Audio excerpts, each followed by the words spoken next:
Jake Morrison stood at the window of his ship and watched space ripple like water. Something big was coming. The sensors on his command deck screamed warnings as reality twisted and bent. Then it appeared. The alien ship was massive. It stretched across the darkness like a floating city made of metal and light. Jake had never seen anything so large. His own ship, the Defiant, looked like a toy next to it. The alien vessel glowed with purple energy that pulsed like a heartbeat.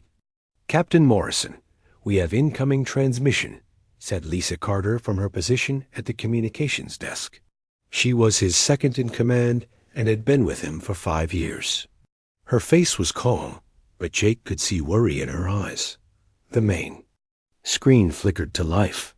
An alien face appeared, tall and thin, with 4 eyes that glowed yellow. Its skin looked like polished stone, and strange symbols covered its forehead. When it spoke, the translation system made its voice sound cold and mechanical. "Primitive creatures of the 3rd planet. I am War Commander Zeltox of the Zephyrian Empire. Your species will surrender immediately. Resistance will result in complete destruction." Jake looked around the bridge at his crew. Ryan Davis sat at the weapons station, his hands already moving over the controls. The young man had grown up on a military colony and knew how to fight. At the science station, Amanda Walsh studied the alien ship on her screens. She was brilliant and could figure out almost any technology. "Commander Zeltox," Jake said, stepping forward. "This is Captain Jake Morrison of the United Earthship Defiant. We're not surrendering to anyone." The alien's 4 eyes widened slightly. "You dare refuse the Zephyrian Empire? We have conquered 47 star systems. Your primitive weapons cannot harm our ships." Derek Stone, the ship's security chief, moved closer to Jake. The man was built like a soldier and had fought in a Mars rebellion years ago. "Captain, I'm reading energy buildup in their weapon systems." Jake nodded. He had expected this. Humans had been preparing for first contact for decades, but they always knew it might not be friendly. "All hands, this is the captain. Battle stations." Red. Lights flashed throughout the ship as the crew rushed to their positions. Kelly Torres sealed the blast doors, while Patricia Lee coordinated with the engine room. Everyone knew their job. They had trained for this day. "You have 10 seconds to surrender," the alien commander said. "After that, we will demonstrate the power of Zephyrian technology." Jake smiled grimly. "Ryan, show them what human technology can do." The Defiant's main guns fired. These were not energy weapons like most advanced species used. They were railguns, massive electromagnetic cannons that fired solid metal projectiles at incredible speed. The aliens probably thought humans were too primitive to be dangerous. They were wrong. The metal slugs tore through the alien ship's shields like they were made of paper. Explosions bloomed across its hull as the kinetic rounds punched deep holes in the armor. The Zephyrian ship rocked under the impact, its smooth purple glow flickering. "Impossible," Commander Zeltox hissed. "How did your primitive weapons penetrate our shields?" "Because while you were making pretty energy weapons, we were perfecting the art of throwing rocks really, really hard," Jake replied. Amanda looked up from her station. "Captain, their shields are designed to deflect energy attacks. They're useless against physical projectiles." "Good thing we humans never forgot how to make things that go boom," Derek said with a grin. The alien ship tried to return fire. Purple beams lanced out toward the Defiant, but Jake's ship was already moving. Human vessels were built different from alien ones. Where other species made their ships large and imposing, humans made theirs fast and tough. The Defiant twisted away from the energy beams like a fighter plane avoiding missiles. "Ryan, keep hitting them. Kelly, get me a damage report on their ship." "Their hull is breached in 12 places," Kelly reported. "They're losing atmosphere on multiple decks." The alien commander's face appeared on screen again. This time he looked shocked and angry. "What manner of savages are you? No civilized species uses such brutal weapons." "Civilized?" Jake laughed. "Commander, we're the species that figured out how to split atoms, just so we could blow things up. Better, we've been killing each other with increasingly creative methods for thousands of years." "You picked the wrong species to mess with." Patricia's voice came over the intercom from the engine room. "Captain, I can give you more power to weapons if needed. Stand by, Patricia." Jake turned back to the screen. "Here's how this is going. To work, Commander Zeltox. You're going to turn your ship around and leave our space. If you come back, we'll sink your pretty boat. The Zephyrian Empire does not retreat from primitive savages. Then you're about to learn why being savage kept us alive long enough to reach the stars." The Defiant fired again. This time Ryan targeted the alien ship's weapon systems. The railgun. Rounds smashed through the energy projectors, leaving twisted metal and sparking electronics. The Zephyrian ship's return fire became sporadic and weak. "Captain Morrison," Amanda called out, "I'm picking up multiple ships jumping into the system. They're Zephyrian reinforcements." Jake cursed under his breath. "How many?" "6 ships, all. Smaller than the flagship, but still bigger than us." Eric checked his weapons inventory. "We don't have enough ammunition to fight 7 ships. Then we better make every shot count." Jake opened a channel to the alien commander. "Last chance. Zeltox. Leave now, or we'll show you what human desperation looks like." The alien's stone-like face twisted with rage. "You cannot defeat the might of the Zephyrian fleet. We will crush your pathetic vessel and burn your homeworld." Wrong answer. What happened next would be talked about in alien military academies for decades. Instead of trying to fight 7 ships at once, Jake did something no civilized species would consider. He rammed the Defiant straight at the flagship. "Captain, are you insane?" Lisa shouted. "Probably. Ryan, load our last nuclear torpedo." Set it for proximity detonation. The crew stared at him in shock. Nuclear weapons were considered barbaric by galactic standards. Most species had banned them centuries ago. But humans had kept building them, making them smaller and more efficient. "Sir, if we detonate a nuke at close range, ... we'll probably die, yes, but so will they. And the other 6 ships will learn that humans don't go down easy." The Defiant charged forward, its hull groaning under the stress of maximum acceleration. The alien ships fired everything they had, but Jake's vessel was small and fast. Energy beams scorched its armor, but couldn't stop it. At the last second, Jake pulled up hard. The nuclear torpedo launched from the Defiant's belly and detonated 50 meters from the Zephyrian flagship. The explosion lit up space like a new sun. When the light faded, the alien flagship was gone, vaporized. The remaining 6 ships stopped firing and began backing away. "This is impossible," came a transmission from one of the smaller ships. "No species would sacrifice themselves like this." Jake's ship was badly damaged, but still functional. Half his crew was injured and his weapons were empty. But he was alive. And the aliens were retreating.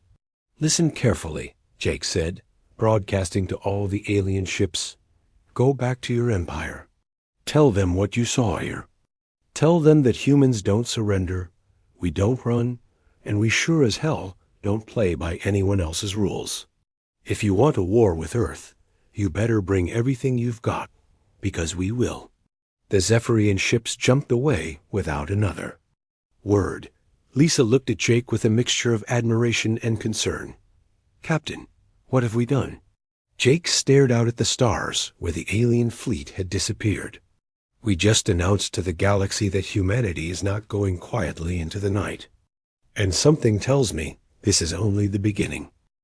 General Patricia Lai stood in the command center on Mars Colony, watching dozens of screens that showed the outer human settlements. 3 weeks had passed since Captain Morrison's battle with the Zephyrians. The aliens had not given up. Instead, they had sent invasion fleets to 12 different human colonies.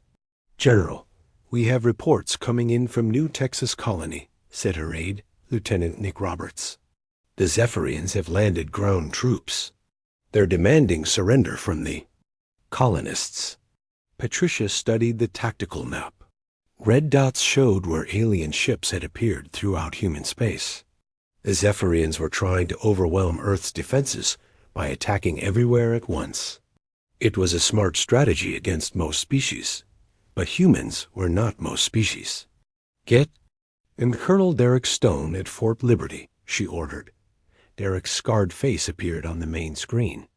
Behind him, Patricia could see soldiers loading weapons and equipment. "General, my boys are ready to ship out." "Where do you need us?" "New Texas Colony. The aliens think they can intimidate farmers and miners into surrendering. Show them how." "Wrong they are," Derek grinned. "With pleasure, ma'am."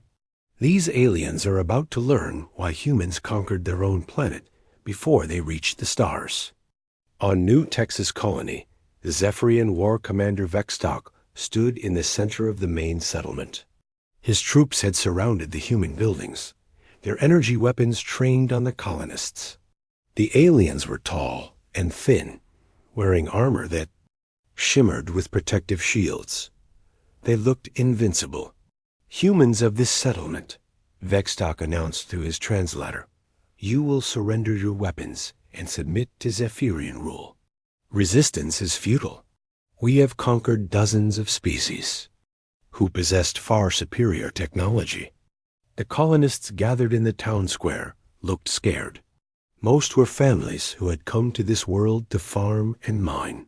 They were not soldiers, but they were human. An old man stepped forward. His name was Bill Carter, and he had been the colony's leader for 10 years. "Commander, we're just farmers here. We don't want trouble." "Then you will cooperate with our occupation forces. Any resistance will be met with immediate termination." Bill nodded slowly. Then he smiled. "Well, I reckon we can be cooperative. But first, you might want to look up." Vextok raised his 4 eyes to the sky. Dozens of dark shapes were falling from orbit without making a sound. They looked like meteors, but meteors did not fall in perfect formation. "What are those?" Vextok demanded. "Those would be Colonel Stone and his boys," Bill replied. "And they're about to show you the difference between conquest and occupation." The falling objects were drop pods, each one carrying a squad of human soldiers. They slammed into the ground around the settlement with thunderous impacts. Before the dust cleared, armed humans were pouring out of them. Derek Stone kicked open his pod's door and immediately rolled behind cover as Zephyrian energy. Beams scorched the air where he had been standing. His soldiers spread out with practiced efficiency, using buildings, vehicles, and even garbage containers as cover. "Remember your training," Derek shouted into his radio. "These aliens fight like it's a parade. Show them what a real war looks like." The Zephyrians fired their weapons in neat, organized volleys. Their tactics were precise and honorable. They advanced in perfect formations and gave their enemies chances to surrender. It was how civilized species were supposed to fight. The humans fought dirty. Sergeant Tony Adams crawled through a drainage ditch to get behind the alien line. When he popped up, he threw a grenade that had been modified with extra shrapnel. The explosion shredded 3 Zephyrian soldiers and sent the others diving for cover. "Barbaric weapons," one alien officer hissed into his communicator. "These humans use fragmentation devices designed to cause maximum suffering." "That's the point," Derek replied, having intercepted their transmission. "We learned a long time ago that the best way to win a fight is to make the other guy not want to fight anymore." Major Kelly Torres led her squad around the aliens' left flank. While the Zephyrians focused on the frontal assault, she positioned her people in the colony's mining tunnels. When she gave the signal, her soldiers popped up from manholes throughout the settlement. The aliens found themselves surrounded. There, neat battle lines collapsed as humans attacked from every direction. Energy beams meant for long-range combat were useless in the close-quarters fighting that erupted in the streets. "This is not how warfare is conducted," Commander Vexdock protested. As Derek's soldiers closed in on his position, "There are rules, protocols to follow." "Rules are for species that can afford to lose," Derek replied, stepping out from behind a burned-out truck with his rifle aimed at the alien commander. "We learn to fight for survival. You learn to fight for honor. Guess which one works better?" Amanda Walsh watched the battle from orbit aboard the research vessel Discovery. She had been studying captured Zephyrian technology since Captain Morrison's first encounter. What she found amazed and terrified her. "Captain Phillips, you need to see this," she called to the ship's commander. Steve Phillips walked over to her workstation, where alien devices were spread across multiple tables. "What am I looking at, Doc?" "Zephyrian military doctrine. I've been analyzing their battle tactics and weapon systems. Steve, these aliens are incredibly advanced, but they've forgotten how to actually fight." "What do you mean?" Amanda pulled up holographic displays showing alien battle formations. "Look at this. Perfect ranks, coordinated movements, predetermined battle plans. It's like watching a chess game where both sides know all the rules. And that's bad because humans stopped playing by the rules the moment we invented warfare. While these aliens were perfecting honorable combat, we were learning to win at any cost." She showed him footage from the new Texas battle. Human soldiers moved like shadows, appearing where the aliens least expected them. They used the environment as a weapon, turning mining equipment into improvised artillery and civilian vehicles into mobile cover.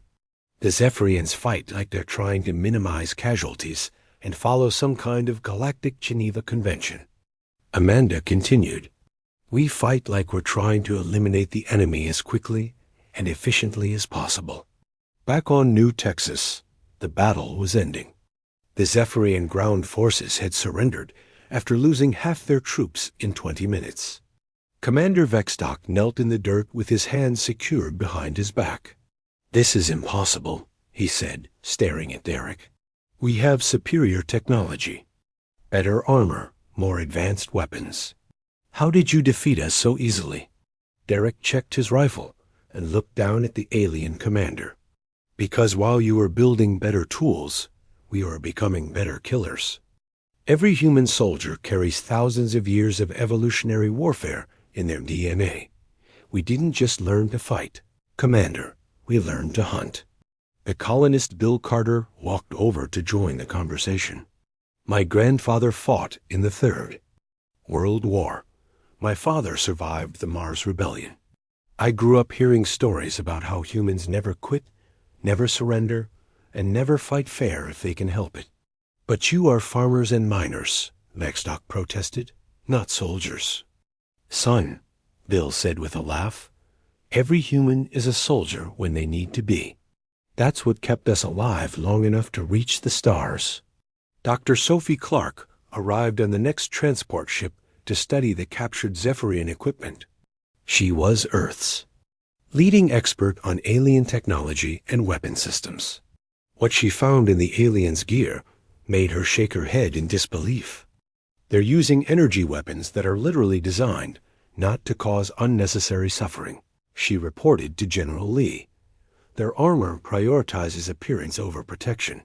Even their military vehicles are built for comfort rather than combat effectiveness." "Are you telling me these aliens went soft?" Patricia asked. "I'm telling you they evolved past their survival instincts. They've been civilized for so long they forgot how to be savage. Meanwhile, humans have been refining the art of killing for our entire history." News of the victory at New Texas spread quickly through human space. But more importantly, it spread through Zephyrian space. For the first time in their history, a Zephyrian invasion force had been completely defeated by a supposedly primitive species. Admiral Allen Wright reviewed the battle reports from his flagship in Earth orbit. The pattern was clear. Everywhere the Zephyrians attacked, human forces had not just survived, they had won decisively. "They keep expecting us to fight like civilized beings," he said to his staff. "They don't understand that civilization is what humans do between wars. When the fighting starts, we remember what we really are." Captain Rachel Price commanded the defense of Europa Station when the next wave of Zephyrian ships arrived.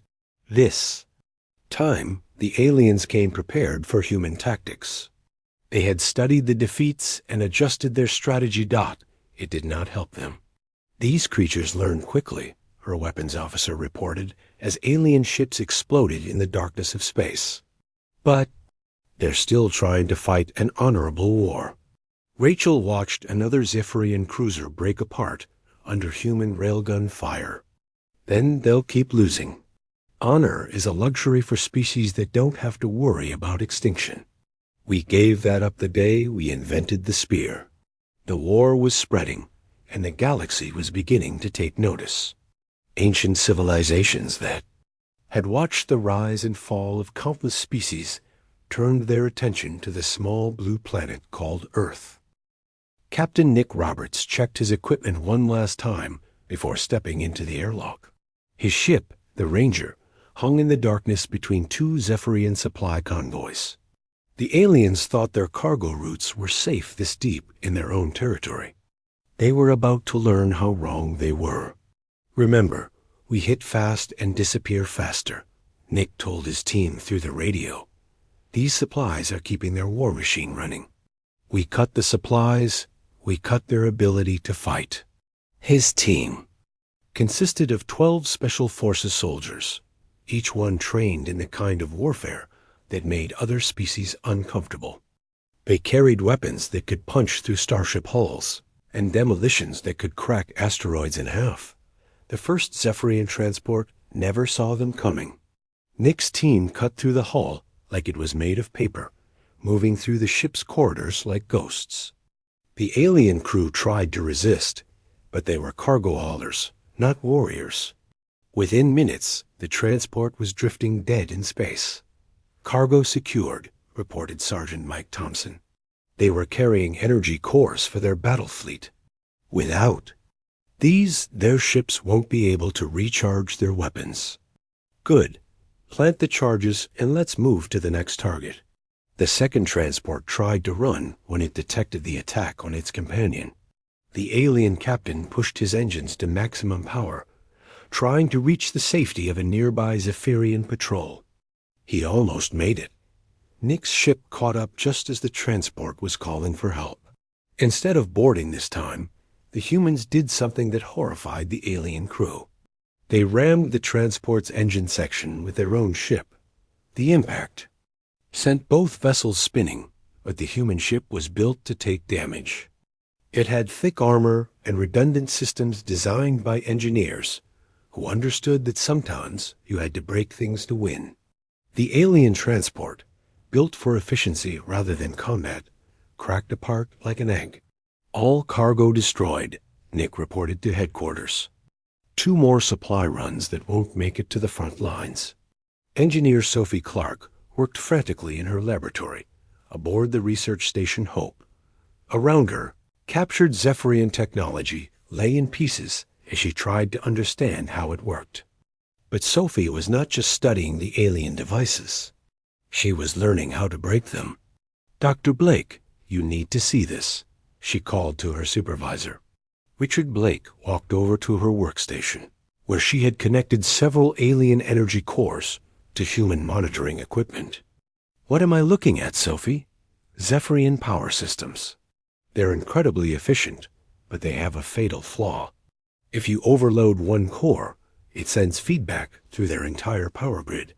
Richard raised an eyebrow. "You mean if we sabotage?" One generator, we can shut down their whole base? Better than that. If we modify our EMP weapons to match their frequency, we can turn their own power systems against them. Every Zephyrian ship, station, and outpost becomes a potential bomb. How long until you can weaponize this? Give me 2 days. I'm going. To turn their technological advantage into their biggest weakness. President Helen Morgan stood in the Situation Room beneath the Pentagon, watching holographic displays that showed the entire war. Red markers indicated Zephyrian positions, while blue markers showed human forces. The map looked bad for Earth. The aliens outnumbered humans 10 to 1 and controlled more territory. But Helen knew something the markers did not show. Human forces were not trying to hold territory or fight pitched battles. They were doing what humans had always done best, adapting and improvising. Admiral Adams, what's the status of Operation Wildfire? She asked. Admiral Tony Adams pulled up a classified report. Ma'am, Captain Roberts has successfully disrupted 6 major supply convoys. Their frontline forces are running low on ammunition and energy cores. Colonel Stone's ground teams have captured or destroyed 12 Zephyrian outposts, using their own equipment against them. And Dr. Blake's research? Sophie Clark's EMP modifications are ready for field testing. We're about to find out if we can turn their entire fleet into scrap metal. The test came sooner than expected. A Zephyrian battle group attacked the mining colony on Titan, thinking it would be an easy target. The colony had minimal defenses and only a small garrison of human troops. What the aliens did not know was that Titan had become a testing ground for humanity's newest weapons. Colonel Beth Sanders watched the alien ships approach through her command bunker. She had been waiting for this moment ever since Sophie's breakthrough. Her defensive systems were crude compared to Zephyrian technology, but they had been designed with one purpose: to make the aliens pay for every meter of ground. Wait until they're in close range, she told her weapons crews. Let them think they have us beaten. The Zephyrian ships opened fire with their energy weapons, just as expected. Purple beams lanced down from orbit, striking what appeared to be the colony's power generators. Explosions bloomed across the settlement as buildings collapsed and fires spread. Human forces, this is Fleet Commander Keltox of the Zephyrian Empire. Your defenses have been neutralized. Surrender now, and your colonists will be spared. Beth smiled grimly. Commander, this is Colonel Sanders. You just made a big mistake. What mistake could you primitives possibly threaten us with? You attacked our power grid, the one that was connected to your ships. The trap revealed itself. The power generators the aliens had destroyed were decoys, filled with Sophie's modified MP devices. When the Zephyrian energy beams struck them, the devices activated and sent feedback pulses directly up the alien weapon streams. Every Zephyrian ship in the battle group suddenly went dark. Their engines died, their weapons shut down, and their life support systems began failing. The aliens found themselves drifting helplessly in space, while human defense platforms emerged from hidden positions. Impossible, Commander Keltox gasped as his flagship lost power. How did you turn our own weapons against us? Because while you were perfecting energy weapons, we were learning how electricity works, Beth replied. And the first rule of electricity is that it flows both ways. The human defense platforms were simple by galactic standards. They were basically large railguns mounted on asteroids, powered by fusion reactors that could run for decades without maintenance. But simple did not mean ineffective. The kinetic rounds tore through the powerless Zephyrian ships like bullets through paper. Without their energy shields, the alien vessels were just metal hulls filled with sophisticated but fragile equipment. The human projectiles shredded them completely. This is not warfare, one surviving Zephyrian officer transmitted as his ship broke apart. This is butchery. No, Beth replied. This is evolution. You evolved past your survival instincts. We kept ours sharp. Professor Alan Wright studied the battle reports in his office at the War College. As Earth's leading expert on military history, he had been trying to understand why human tactics were so effective against technologically superior opponents. It's like watching our ancestors fight with stone tools against bronze weapons, he explained to his students. Except our ancestors won because they were hungrier, meaner, and more desperate. One student raised her hand. But Professor, the Zephyrians have better technology. How do we keep beating them? Because technology without the will to use it properly is just expensive decoration.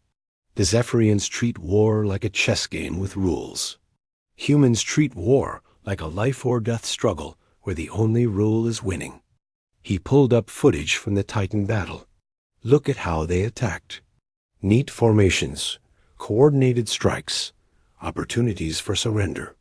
They're fighting the war they want to fight, not the war they're actually in. And we're fighting it differently? We're fighting it like humans. Dirty, desperate, and absolutely ruthless. We use their strengths against them, turn their own weapons into liabilities, and hit them where they least expect it. The war was changing. Reports began filtering in from across Zephyrian space about human raids on supply depots, sabotage of communication networks, and attacks on non-military targets. The aliens had never seen anything like it. They attack our civilian shipping, one Zephyrian admiral complained to his superiors. They destroy infrastructure rather than capturing it. They show no interest in holding territory or following any recognizable military doctrine. What are you saying? Asked the High Command. I am saying these humans do not fight like any species we have encountered. They fight like the survival of their entire race depends on winning every single battle.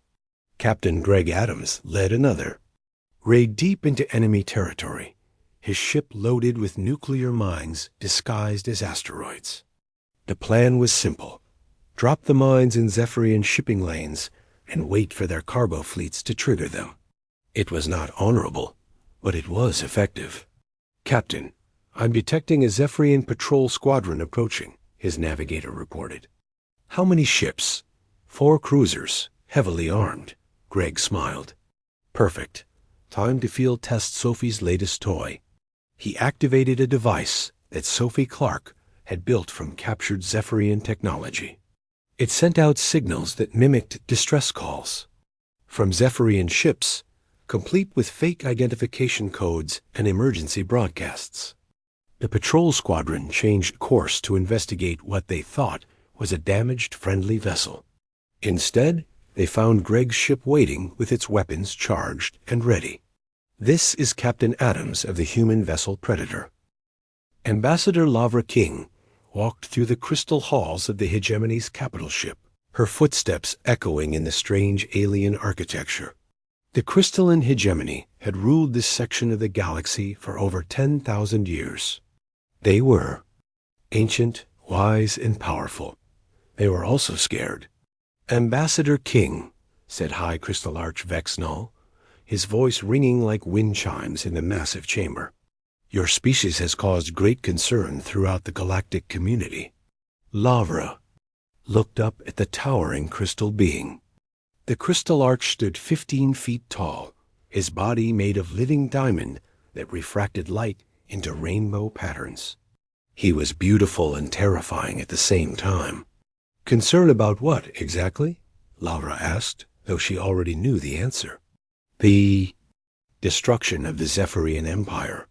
In 6 months, your species has reduced one of the galaxy's major powers to a collection of scattered survivors. This level of military efficiency is unprecedented. The Zephyrians attacked us first.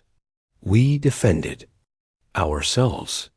The crystal arch's light patterns shifted to show agitation. Defended? Ambassador, your forces are currently occupying 17 Zephyrian star systems. Your ships patrol their former territory like predators claiming hunting grounds. Lavra smiled. It was not a pleasant expression.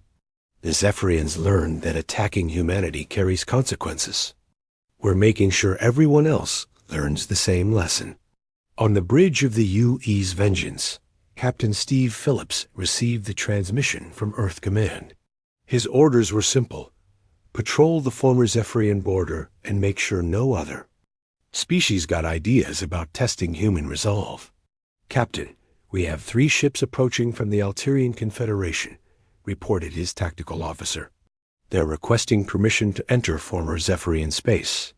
Steve studied the tactical display. The Alterian ships were sleek and advanced, but small compared to human vessels. The Alterians were known throughout the galaxy as traders and diplomats, not warriors. "Open a channel," Steve ordered. The alien captain who appeared on screen looked nervous.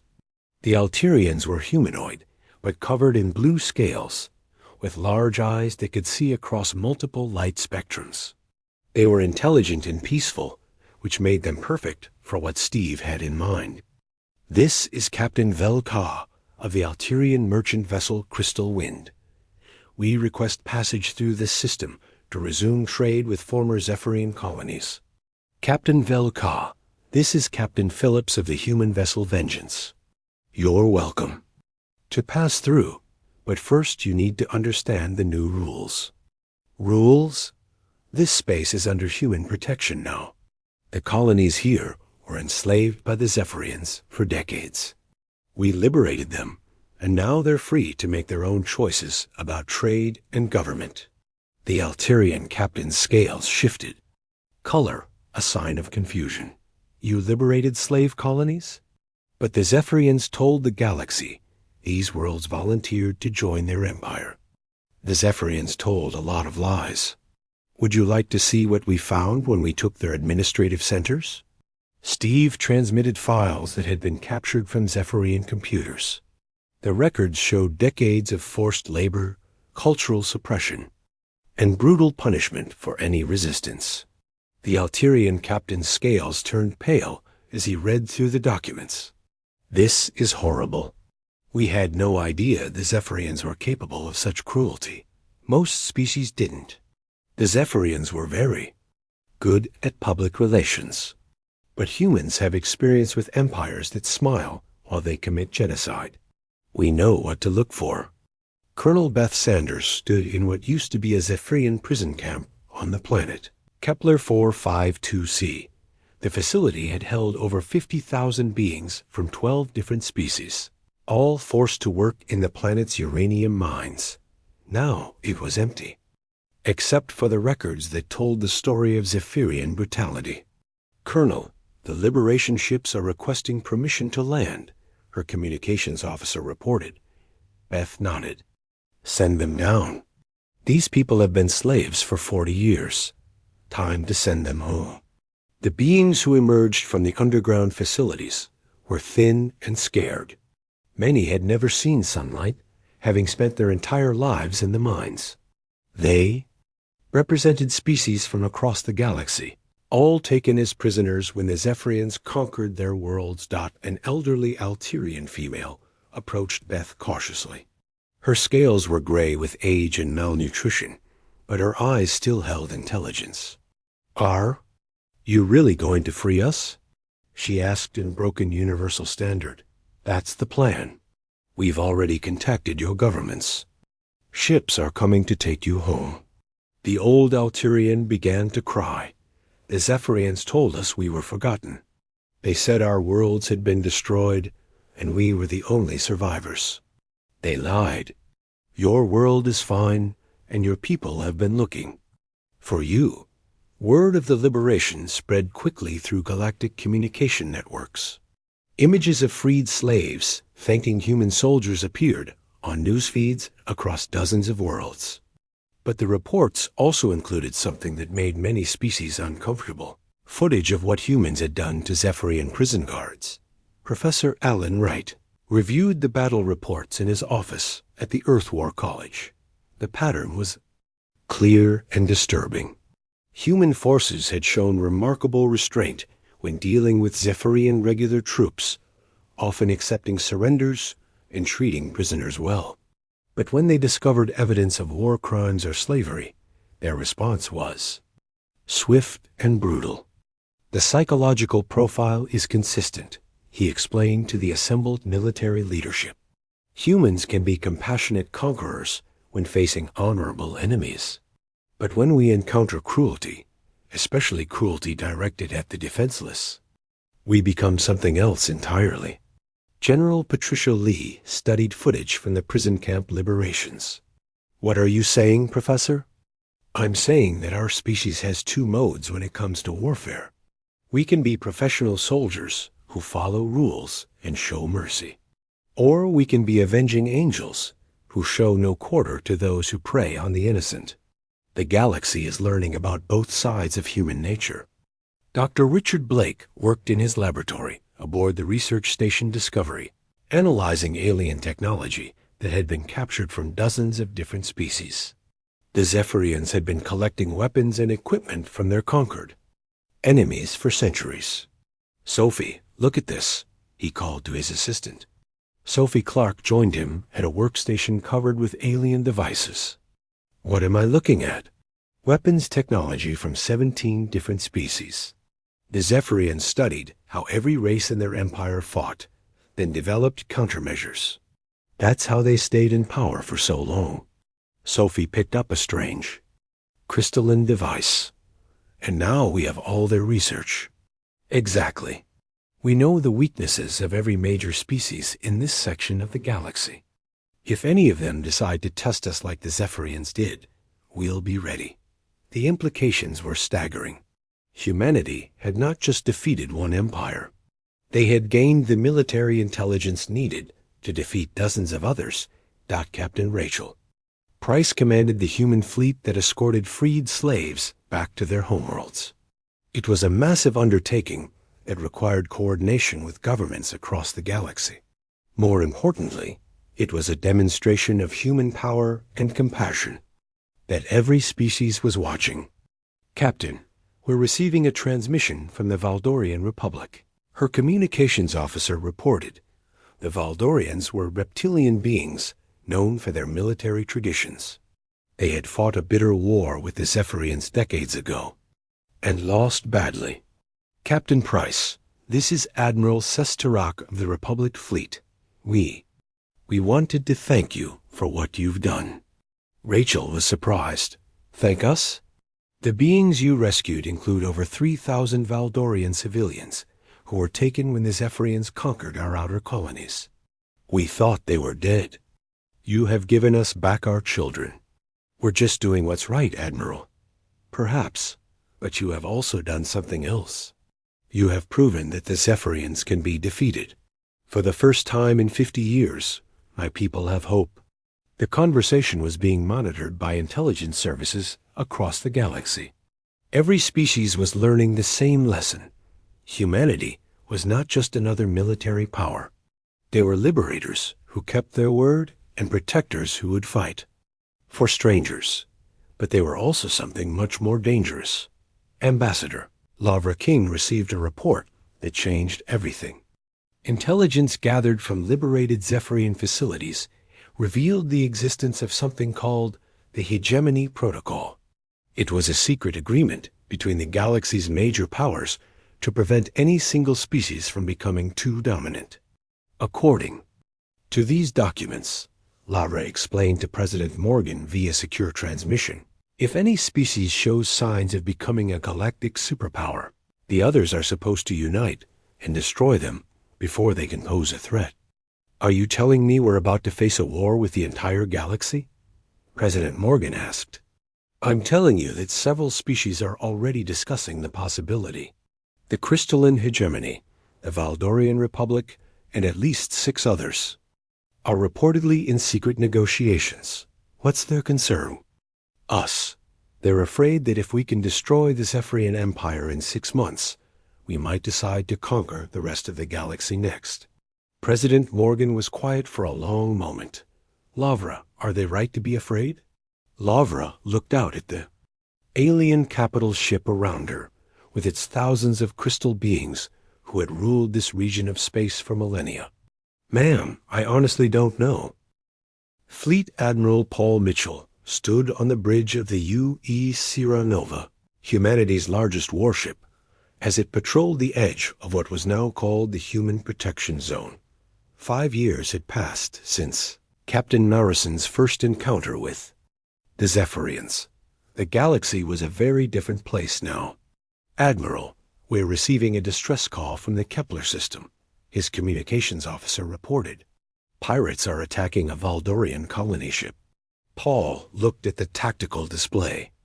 The Kepler system was technically outside human space, but it fell within the protection zone that Earth had established after the Zephyrian War. Any attack on civilian ships in this region was considered an act of aggression against humanity. Pirates were about to learn what that meant.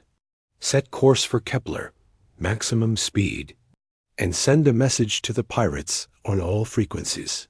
What should I tell them, sir? Tell them they have exactly 10 minutes to stop their attack and surrender. After that, we're going to show them why piracy is a bad career choice in human space. Dr. Lisa Rodriguez worked in her laboratory on Luna Station, surrounded by alien scientists who had come to study human military technology. The research facility had become a pilgrimage site for species across the galaxy who wanted to understand how humans had become so effective at warfare. Dr. Rodriguez, said Dr. Hexkala, a crystalline being from the hegemony, your weapons systems violate every principle of efficient energy use. They are crude, wasteful, and barbaric. Yet they are devastatingly effective. How is this possible? Lisa smiled as she examined a human railgun next to an alien energy weapon. Because we didn't design our weapons to be efficient, Dr. Hexkala. We designed them to kill things that were trying to kill us. But surely there are more elegant solutions? Maybe, but elegant solutions require time to develop, and when something is trying to eat you, you don't have time. You grab the nearest rock and you bash its skull in. The alien scientist's crystalline form flickered with confusion. But humans have had centuries to develop more sophisticated weapons. We did. Then we kept the skull-bashing instincts as backup. That's what you call redundancy. General Mike Thompson commanded the Human Defense Corps' training facility on Mars, where alien military officers came to learn modified versions of human tactics.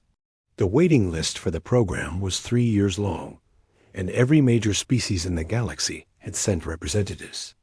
Remember, Mike told a class of mixed alien students, human tactics work because they're based on one simple principle: survive at any cost. Your species developed military doctrine based on honor, tradition, or political necessity. We developed ours based on not dying. A Valdorian officer raised his scaled hand. General Thompson, our military traditions have served us well for thousands of years.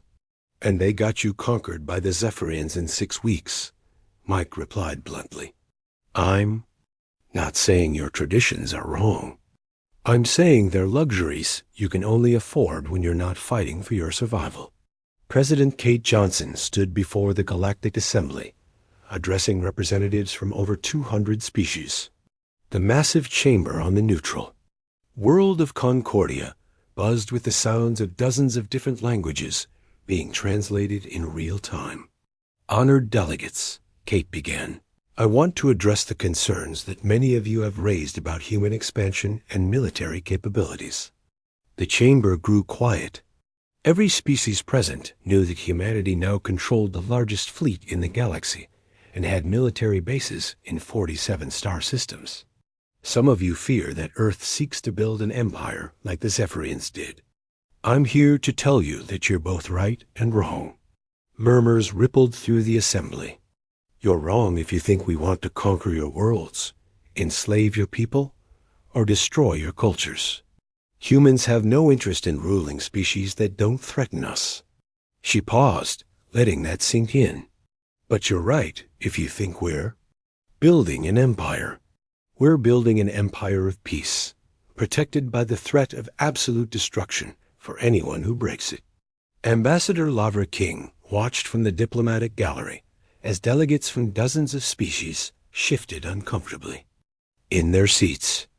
Kate's words were having exactly the effect they were designed to have. The Human Protection Zone now encompasses 112 star systems, Kate continued. Every species within that zone enjoys complete autonomy in their internal affairs. They trade freely, govern themselves as they choose, and live without fear of invasion or conquest. And if they refuse your protection? Asked President Velmora of the Alterian Confederation. Kate's expression hardened slightly. Then they're free to leave the protection zone. But they should understand that once they leave, they're on their own. And the galaxy can be a dangerous place for species that can't defend themselves. Captain Greg Adams commanded the patrol ship Indomitable as it investigated reports of Zephyrian survivors organizing attacks on liberated worlds. The remnants of the former empire had formed terrorist cells, striking at soft targets and trying to destabilize the new order. Captain, we found their base, reported his tactical officer. It's hidden in an asteroid field in the Vega system. Greg studied the sensor readings. The Zephyrian survivors had built a substantial facility, complete with shipyards and weapons. Manufacturing. They were planning something big. How many ships do they have? At least 30, maybe more. All rebuilt from salvaged parts, but still dangerous to civilian targets. Greg opened a channel to the terrorist base. Attention Zephyrian survivors. This is Captain Adams of the Human Protection Force. You have one chance to surrender peacefully. The response came back in the familiar, arrogant tone of the former empire. Humans, you may have destroyed our fleets, but the spirit of Zephyria will never die. We will reclaim what is ours and restore our rightful place as rulers of this galaxy. Wrong. Answer, Greg replied, and gave the order to attack. What followed was not a battle. It was an extermination. Human ships moved through the asteroid field like wolves through a flock of sheep, destroying every Zephyrian vessel they encountered. The terrorist base was reduced to glowing debris in less than an hour. Sir, his communications officer reported, we're receiving surrender requests from other Zephyrian cells across the galaxy. Word of this action is spreading fast. Greg nodded. Good. Maybe now they'll understand that there's no going back to the old ways. Dr. Richard Blake published his comprehensive study of human military psychology, a document that became required reading in military academies throughout the galaxy.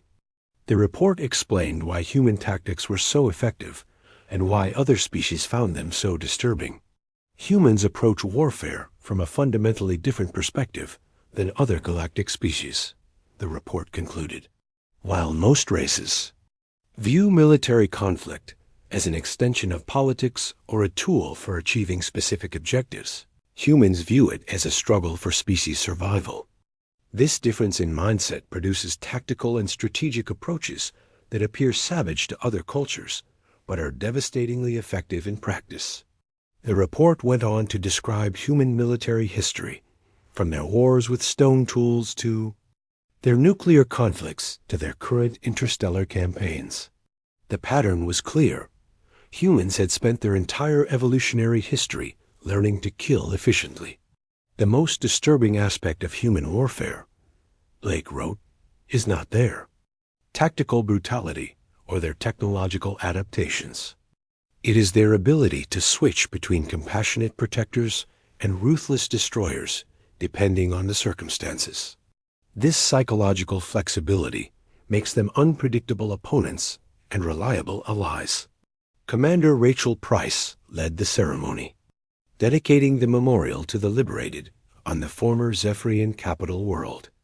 The monument honored the millions of beings who had died in Zephyrian slave camps before human forces could free them.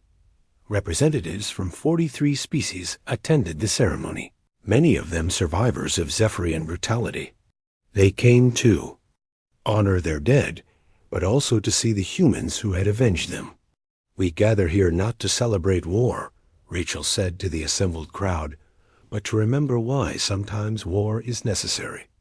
The beings honored by this memorial died because evil was allowed to flourish unchecked. We're here to make sure that never happens again. An elderly Alturian stepped forward, one of the survivors Rachel had helped liberate years earlier.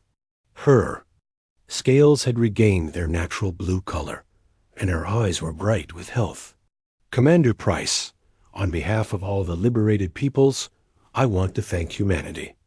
You gave us back our lives, our families, and our hope.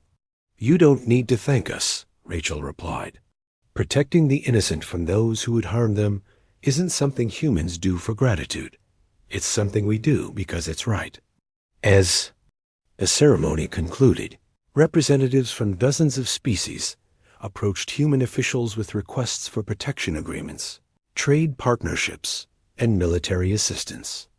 The galaxy had learned that aligning with humanity brought security and prosperity, but they had also learned what happened to those who threatened human allies. Admiral Tony Adams reviewed the latest intelligence reports in his office at Earth. Command, the data painted a clear picture of the galaxy's new reality. Human space had grown to encompass nearly 200 star systems. The human protection zone covered 400 more. Trade routes were safer than they had been in centuries. Piracy was almost extinct,